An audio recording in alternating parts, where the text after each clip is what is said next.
back to work. Looking forward to playing in Lucas Oil, having a good week of practice. Like we said the other day, just attacking this week and really just having an excellent week of preparation. Just a couple personnel notes. First is on Anthony Castonzo. We gave AC some time, the ankle thing, the right ankle, we gave it some time. It's not cooperating. So actually AC is going to have a procedure tomorrow and he'll be down for the rest of the year.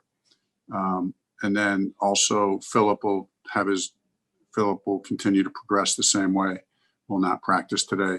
And then thirdly, Braden and Jordan Glasgow are off the COVID list and back on the active roster. Open it up to questions. Jim Aiello. Yeah, Frank, I wanted to ask if you had figured out, you said on Monday you guys were going to kind of discuss the scoreboard watching and how you guys were going to deal with that. Have you figured out what you might do this week? Yeah, the plan is to have the scores will not be up on, the relevant scores will not be up on that scoreboard. Is there, can you explain the reasoning or the thinking behind that? Potential, it's a potential distraction, and maybe it's not to all guys, but if it's a distraction to one guy, that's one guy too many. So it's just better not to have him up there. It can do nothing to add to what we have to focus our energy on Jacksonville. So and it only has a potential negative effect in our view. Joel Erickson. Frank, what's the plan at left tackle? Yeah, we've worked through that, Joel. We're going to practice it out, so to speak, this week, just to kind of confirm the plan. I'm not going to go into that right now for competitive reasons, competitive advantage reasons. But we do have a plan A and a plan B. We'll work those out in practice this week. And, we have a way that we are leaning towards going, want to practice it out and then kind of wrap it up and confirm it on Friday.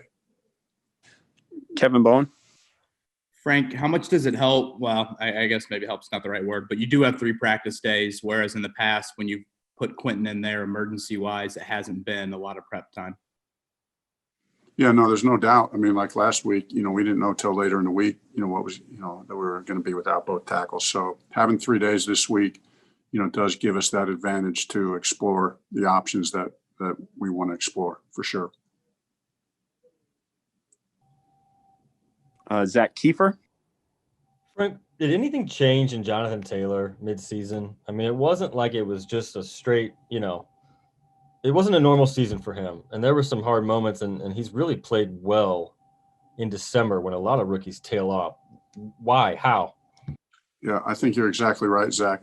I can't explain it. All I know is he's in beast mode right now. The guy is in beast mode, and he's creating on his own. He's seeing things.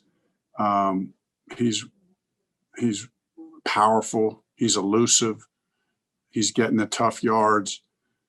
I mean, the way he's been playing the last couple of weeks, I'd put him up against anybody. Really looks good. And I think, to your point, Zach, where some guys might be tailing off, I just think that's a credit to him, as a person and as a player, of how good of a person and how high his character is, how hard he works. In fact, actually, it was last week it was in individual drills that, in Coach Rathman's individual drills, went over there, said a quick word of encouragement to the backs about how hard they're working, this late in the year. And, Jonathan, all of them. And so just a credit to him and really the running backs in general. Frank, if I could ask a follow-up, I don't know if I missed this earlier, but Will Holden, what's his status? I know he left the game Sunday. Yeah, Will won't be available this week. Okay, Stephen Holder. Frank, seeing how I guess there's no competitive advantage at this point to not talking about the injury, but can you give any context to what Anthony actually did to the ankle? Yeah. I would, Stephen, if I could explain it right. It's something different that I've not heard before, to be honest with you. So the good news is it's the procedure we feel good about the procedure. It's not anything that's career ending or anything like that, but it's a funky kind of injury that I'd not been aware about before. So, so I wish I could do a good job of explaining it, but we'll give you more detail as we can. Okay. I won't make an Andrew Luck joke. Thanks. George Bremer. Touche. Coach, were you comfortable with what you saw of Quentin? I know you don't want to say, whether he's in the mix or not, but were you comfortable with what you saw of him, that small sample size you have of him at left tackle? Yeah, I mean, George, yeah, we were.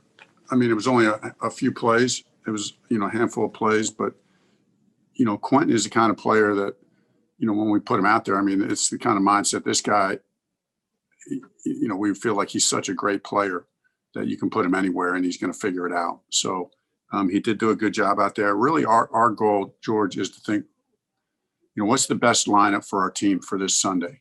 What's the best lineup for, to get the best 5 guys in there for the lineup for this Sunday to win this game. And so that's really how we're talking about it. Chris and I, our offensive staff, how we're talking about it. Given the preparation time we have, given the dynamics of the guys in the room, what's the combination that gives us the best chance for Sunday? But Quentin is certainly, certainly an option. All right. Last one, Mike Wells. Hey, Frank, to continue on the Quentin situation, prior to him getting those snaps against the Raiders at left tackle, we hadn't been aware of it. Since then, has he taken many snaps at practice? Can you tell that just in case you guys need him? Has he taken snaps at left tackle? Mike, I don't know if I don't think he's taken many, since then, to be honest. There may be a couple, but not anything planned, not anything planned. When AC was back, he was taking all the reps. And so, yeah, there hasn't been many.